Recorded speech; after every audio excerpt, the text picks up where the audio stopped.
I just can't hear you. I don't know why. This is so weird.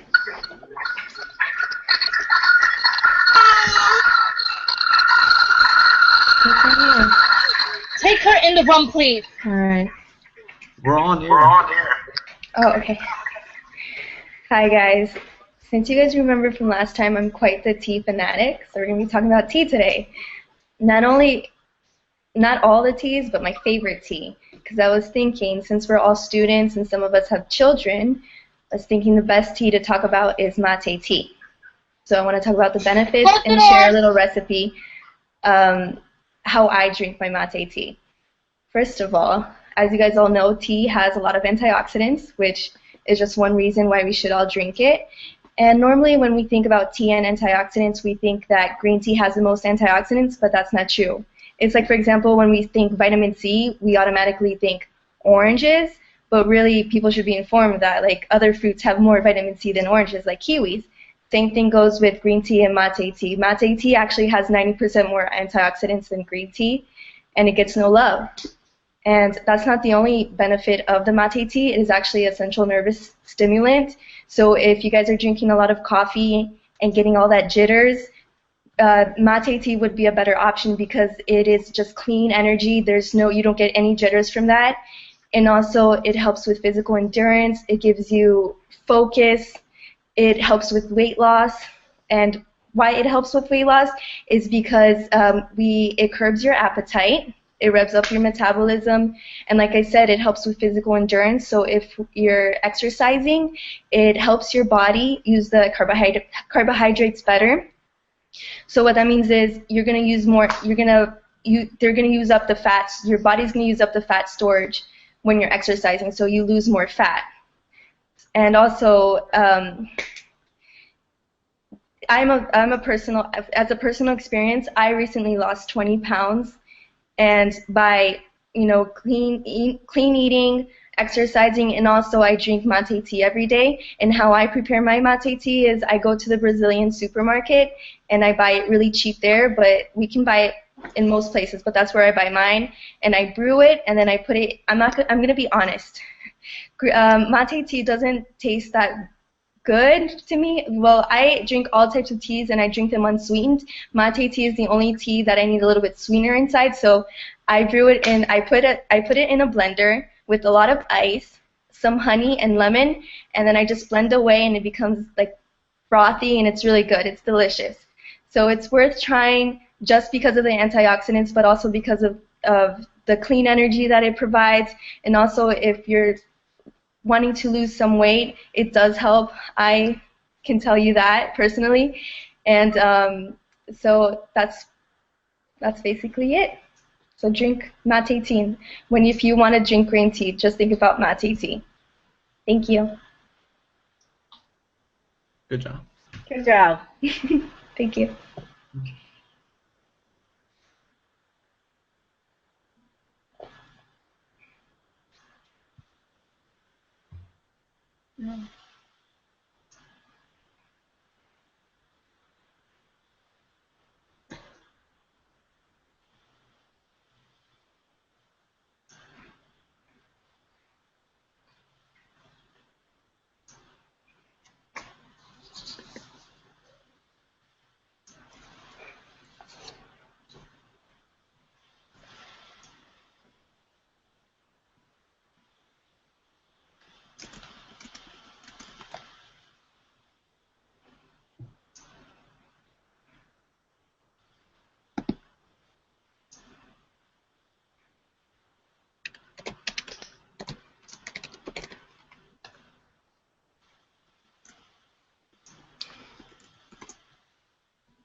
Christina, I think you're muted.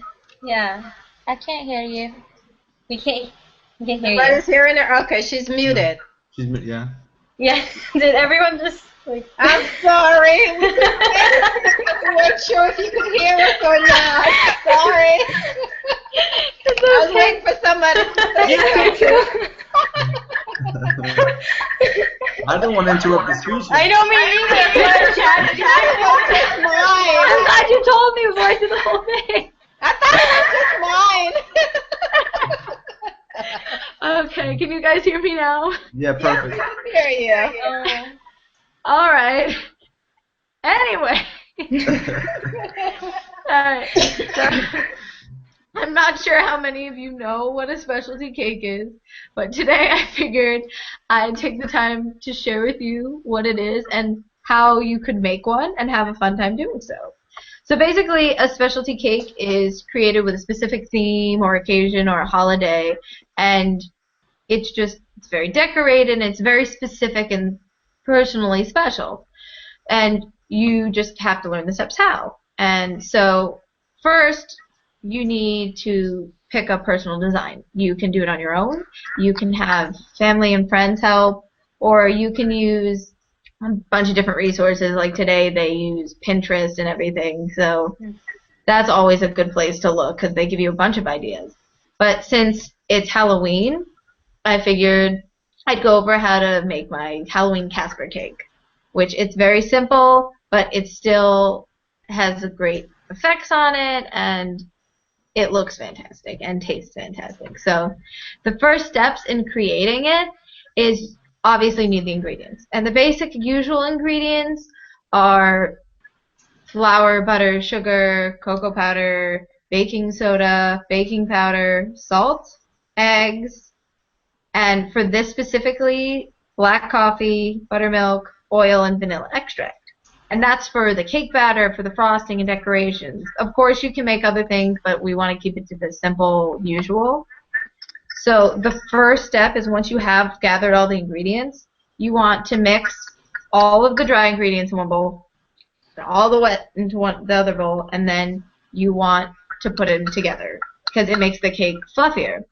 So then once you do that, you want to pour it into the pans evenly, and you put it into the oven, and you bake it for usually probably about 30 to 35 minutes on 350. And while they're cooking, or after you take them out of the oven, and you let them cool, and you put them in the freezer. Because once you put them in the freezer, it allows you to cut the cake without getting crumbs everywhere, and it allows it to not break, and of course you don't want that. So once you do that, and you're waiting for them to cool down and get to that state, it is a really good time to start working on frostings and all the other decorations you're going to be putting on it. So while the cake's cooling in the freezer, you can start and gather all of the supplies that you have for the frosting, and you mix two separate bowls. You want to mix one bowl with a plain white frosting, and then if you have any other colors, put some of that in other bowls and mix the colors in it specifically just so you have the separates. And for this, all you need is white and black, so you want two separate bowls for that. So once you make all that, you put it aside, and then you take the cakes out. And first thing you want to do is you take the knife, or a cake leveler is what people usually use, but it's not exactly common to have a cake leveler in your house, so you can just use a knife. And what you want to do is flatten the tops of both cakes, because usually when they're in the oven, they rise up, and it's kind of like a dome top, so you want to cut it and flatten it out. A trick, though, that I use that not many people know is that if you take like a towel, just like a regular towel, and you cut into strips, and you wet them and wrap it around the cake pan, the cake will come out flat by itself, so you won't have to do that. But not many people actually know that, so that's a special little trick I'm adding in there. So once you do that, you want to put a thick layer of frosting or a filling, if you decide to do that, on the cake, and then put the other cake on top of it, and then proceed to cover the cake with the rest of the white frosting. And for this cake, since it's going to be a ghost-like cake, you want to just swirl it around, put it on the top. It can be whatever you want. It's very simple, but it still looks fantastic.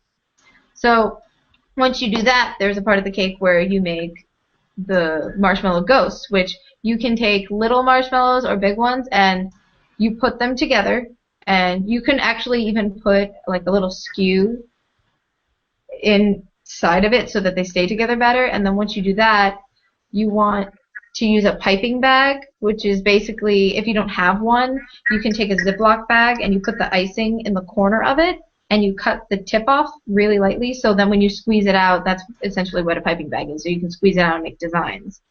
So what you do is you want to put the black icing in a piping bag, so when you have the two marshmallows together, you put the face on it, and then as you make as many of those as you want, and you stick it in the cake accordingly to where you want. And then for the last thing that adds a really cool touch to it is chocolate spider webs, which are my favorite thing to do. They're actually extremely fun and easy to make. So you need to get baker's chocolate so you can melt it. So all you do is you get the baker's chocolate and you put it in a bowl and melt it in the microwave for about 10 seconds. If it's still not melted enough, put it in for another 10, and you just mix it up and you put it in a piping bag and or a Ziploc bag, depending on if you have one or not. And you take the parchment paper, and usually people print out spider webs because you can see through the parchment paper, and you just put the parchment paper over those, and you trace it with the chocolate. And once you do that, you want to put it in the fridge for, you can put it in for a minimum of maybe 3 minutes, and it'll really cool and it'll harden. So once you do that, you go back to the cake, you bring them over, and you have the cake ready with all of the ghosts and stuff on it. You just peel them off the paper, and you can put them on the cake, and you can make them as big as you want, as little as you want, and it just makes everything fully edible, and then it has all the different like Halloween effects. So it's simple, and basically there's your cake, and it really isn't as much work as you would think it would be.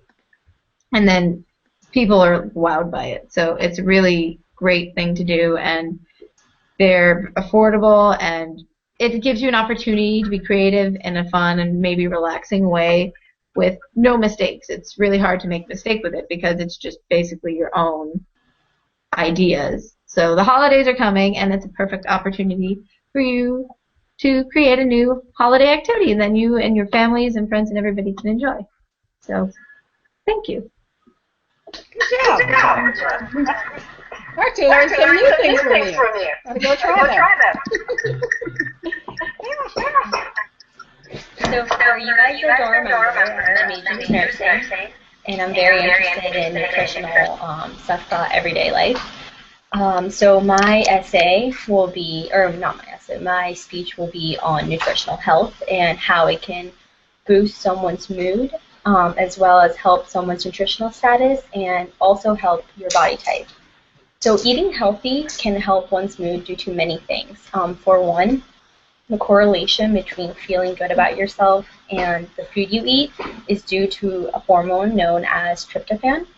And, well, it's an amino acid, but what releases this or inhibits is serotonin, which is a hormone.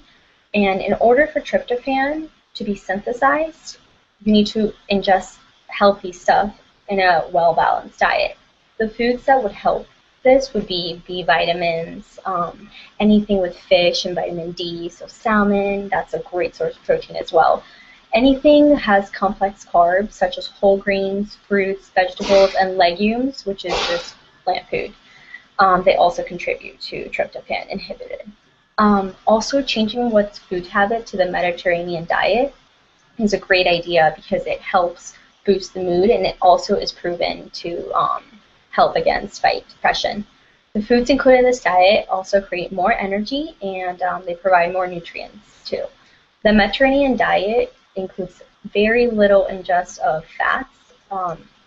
The many fats, the fatty acids, come from the omega-3s, so a great source of salmon would be great for this. Eating healthy can also help one's nutritional status, which in other words is just your health status. So a healthful diet will help prolong life by reducing the risk for obesity, malnutrition, heart disease, high blood pressure, type 2 diabetes, osteoporosis, and so on. It's essential to incorporate healthy foods such as the vegetables that I mentioned, and these vegetables provide such different vitamins. Also, other than vitamins, they provide iron, fiber, and other nutrients. So anything that has natural, unrefined, like legumes, poultry, fish, they're all excellent sources of protein that are beneficial to the body's need for the essential nutrients that it can't make on its own. Poor nutrition affects the entire immune system, so the vulnerability to diseases decreases with the greater intake of better food. Those with lowered immune system prove to be at an even higher risk for periodontal disease. Research shows a link between oral health and systemic conditions such as diabetes and cardiovascular disease. A healthful diet will not only help your nutritional status, but it could also help prolong the children's life. Good nutrition is very essential to the growth and development of children. Iodine deficiency can cause mental retardation and stunt development. During infancy, it can suspend growth and lessen the activity level of kids, as well as the concentration levels. It actually is shown that in teens, malnourished kids have greater trouble keeping attention in school. Malnutrition children do not necessarily have to be starved in order to be considered malnutrition. It also just means a deficiency in nutrients, such as iron, which is actually the leading malnutrition deficiency for nutrients in the world, in kids just in this country, not just in Africa. The World Health Organization estimates that as many as 2 billion people worldwide don't get enough nutrients like iron, vitamin A, and zinc in their diets. So in a world where media compares supermodels, both female and male, to the average person, one's body size is vital. Eating healthy will help to achieve a better body size. It is known that working out is only 30%, while diet is 70%. Body weight is strongly correlated with one's type of diet. Those that eat a healthful diet limit intake of saturated and trans fat, which include cholesterol, added sugar, sodium, salt, and alcohol. Thus, limit eating processed foods, fast food, etc. So instead of going to McDonald's, go to Whole Foods, where they have more natural stuff. Water is crucial to any part of diet as well. It is one of the 6 necessary nutrients. Instead of reaching for that soda, just reach for that water. Moderation is also very important and can help from overeating and digesting all the empty calories that cause weight gain. According to a plethora of different nutritional guides, it is better to have 4 to 6 small meals a day than 3 large ones. Nowadays, foods contain too much of unhealthy carbohydrates and sugars, which can cause weight gain, especially if the serving sizes are too large. Moderation or balance means eating less of the unhealthy foods and more of the healthy. So instead of having more sugar, like table sugar, white sugar, have brown sugar, and no more saturated fats. Just replace that with fresh fruit and vegetables because you still have natural sugars in the fruit. Thus, eating healthy can cause one to feel great, stabilize one's mood, and keep one as nutritionally stable as possible. Learning some nutritional bases and using them in a way that works for you can achieve all those qualities of life. Thank you. Good All job. Good job. Informative. My turn? Yeah. Okay. The world we live in today brings us challenging obstacles that makes us work harder to make ends meet. By working harder comes aches and pain. Do you know what symptom causes headaches, muscle tension, anxiety, and anger? If you said stress, you're right. Much of the population today is under stress, so I decided to research on how to avoid stress. I came across with some good information that we all can benefit from. The first thing is to identify your cause of stress. That will help eliminate your stress. The second thing is managing your time better will also help you avoid stress. And the third thing is adopting healthy habits will also help eliminate stress. We can identify the causes of stress by knowing what causes us to be moody and angry. Anything that makes us feel unusual should be written down on a piece of paper and looked over.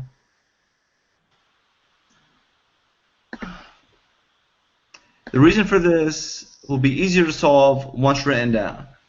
We are trying to figure out how to avoid stress. And right behind me, there are 2 bar charts that show the causes of stress and the symptoms of stress. The 4 main causes of stress in 2010 is money, work, the economy, and family responsibility. And the effects is the symptoms. The four main symptoms is anger, fatigue, lack of energy, anxious, and headaches. This source are retrieved from the American Psychological Association, from www.apa.org, which is a good study guide in figuring out the causes of stress and the symptoms of stress. But be prepared for stress you cannot control. For instance, maybe a family member or friend that died and it's hard for you to move on, or a family member or friend that has a serious illness that you can do nothing to help. So try and talk openly with someone you trust about the feelings of stress you are having, and maybe the response you will get will help motivate you. Since we talked about identifying stress, we're going to talk about managing your time. Managing your time takes the guesswork out of your daily activities. For example, chores start off light, but in a while you'll have a handful of chores to do that you might need to write it down or you will forget something. Planning daily activities will help you keep track of your chores. This will cause fewer conflicts and making last-minute rushes. Often, passing on a duty to a friend will also help you save time to do something else. Managing your time also consists of when doing a project. Take time and do it right the first time so you will not make errors because it will take longer to do. Since we talked about identifying stress, managing your time, we're now going to talk about adopting healthy habits. Adopting healthy habits is a key part when avoiding stress. We can start by eating healthier food. Exercising on a daily basis is a good way to avoid stress. Just pick 3 days a week, spare 30 minutes each day to exercise. Healthy habits also consist of sleeping. Quality sleep is a major factor in avoiding stress because it will cause you to be less cranky and you'll be more productive at work or whatever it is you're going to do. So, while considering living a long and prosperous life without aches and pains, you have to do your homework on how to avoid stress. The outline to avoid stress is identify the causes of your stress, managing your time, and adopt healthier habits. Trust me when I say this. To be prepared for the challenges of the world, you must not carry the burden of stress on your shoulders. Thank you very much. Good job. Good job. That's it. Thank you. My turn? Yes? Hello, my name is Annie Cassidy, and my goal today is to inform you of the most effective ways of disciplining children. All parents have to discipline their children, but choosing the right form of discipline for your situation and your child is very important. I have 2 children, so I understand that disciplining your child is not always the easiest thing to do. So today I'm going to give you a few tips of good discipline to give a positive attitude to the effects of some discipline and more effective ways to discipline a child. People choose different methods to discipline a child. According to WebMD, the #1 discipline tip is to reward your child for good behavior so that your child understands that when they're bad, they're being punished because they're bad, but they also understand that when they're good, they're going to be rewarded so that they don't always just expect to be disciplined. Other parts of disciplining a child is to be clear about the rules and to set good examples, because your child wants to be just like you, and if they see you doing something bad and you tell them not to do it, they're going to want to do it because they see you doing it. The most common types of discipline are yelling at the children, taking things away, and hitting kids. Sometimes we don't realize that these types of disciplines can have a long-term effect on our children. In a 2003, a study published by the Journal of Marriage and Family reported that 88% of 991 families admitted to yelling at their children. And while we don't think that yelling at our children is bad, like we just naturally do it when we get mad, our natural reaction is just to yell. But we don't realize that yelling at young children can actually cause them to be more aggressive as adults. Like, they're more verbally aggressive and can actually become harmful, like physically aggressive with other people. And a study done by the Journal of Psychiatry found that yelling and other forms of emotional abuse was a more significant predictor of mental illness than physical or sexual abuse. Parents who only yell and demand things from their children are likely that the children will show social withdrawal, lack of positive attitude, and they're not going to be as good at sharing their feelings and being sympathetic to other people's feelings. Another abuse that we don't realize the signs of are physical abuse, such as hitting, shoving, pinching, however people choose to discipline their children physically. This kind of abuse in young children can lead them at the risk of depression, alcohol abuse, drug abuse. Physical abuse in younger children is a lot more likely to lead to aggressive behavior when they get older and in adulthood. Also, physical abuse causes cognitive impairment and long-term development difficulties, according to a study done by the Children's Hospital of Eastern Ontario. By spanking children, you are also giving them the impression that hitting is okay and that that's how you get people to do what you want, which is not a good lesson to teach your child. A few ways that could be more effective is to maybe share your experience with your children, let them know that you understand where they're coming from, that you're not just being mean and picking on them, you've gone through it yourself. Also, you educate your children so that they can be more self-disciplined and likely to succeed when they choose to do something because they'll have more faith in themselves. It's also important to distinguish discipline from punishment. Discipline includes other ways to shape children's behavior for long term. The goal is to teach your child self-control and the difference between right and wrong, not to just punish them. Most importantly, you have to show a child the right way to behave. As I said, setting an example is very important because they want to do what you do. So to do this, you can tone down your bad language, listen to what your children have to say, reward good behavior. Also, to help, like, if your child plays on the TV or games too much, set time limits wisely. Encourage them to do more outside activities, to play with other kids. And when a child misbehaves, make sure the punishment fits the crime for which they have done. I hope that this has given you a few good tips on disciplining your child and shows you the dangerous long-term effects that some types of discipline can have on children. It just shows that you just have to have a good, positive attitude and show your kids the right way to behave because they always are going to look up to you and want to do what you do. That's it. All right. Great job. Very good. Good job.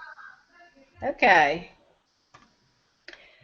So how many of us have been faced with the choice of sending our children to a public charter school? 'Cause this is what I'm going to be talking about, public charter school, in particular public charter high school. So how many of us have been faced with the choice of sending our kids to our children to a school to a public school in an area that we don't like, we don't desire?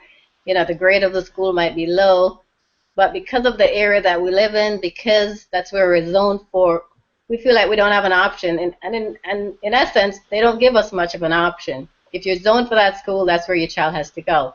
But I'm here tonight to tell you that there is an option, and that option is public charter school, in particular public charter high school. Public charter high school is a viable option when choosing a school for your child. some of the highlights of a public charter school that I want to talk about is the fact that you're able to specialize in a particular course area and stick to that area throughout your high school years. The second thing is you can do college prep courses while you're in high school to prepare for college. And third, the public charter school, they're not faced with the bureaucracy like the public schools are faced with, in that they don't have to rush through a course because they have to finish within a certain timeline to meet the school district's requirement.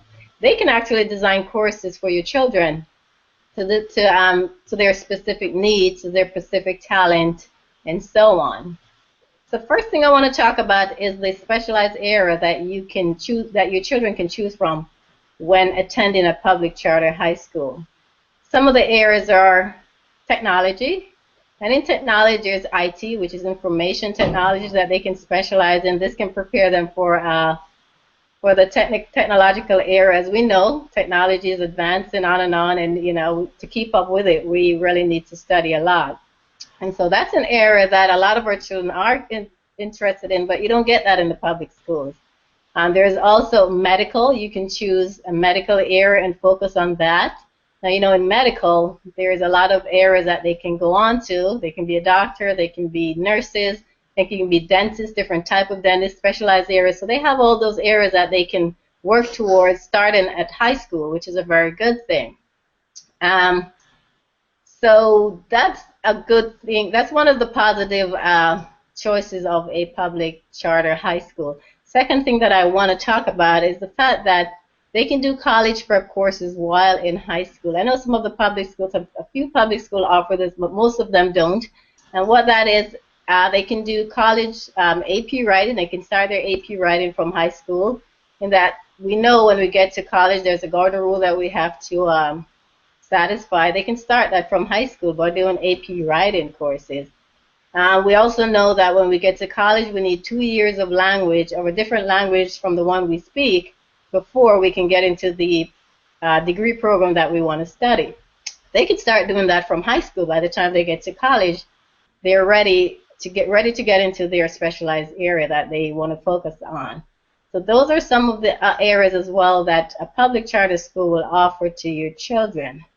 Now that I've talked about the specialized area, I've talked about the college prep courses that you can do while in high school, the third thing I want to talk about is the fact that public charter schools are not faced with the bureaucracy of finishing the program that the school board assigned them within a specific period of time. I can remember there were times when my children would come home and they tell me they were doing one particular area. They get home the next day and they're in a different area. And I go, what happened? What you were doing decimals yesterday. Today you're doing fractions. What happened? Well, teacher moved on. I said, did you understand the decimal before we moved on to fraction? No, but that's what teacher said, so we have to do that.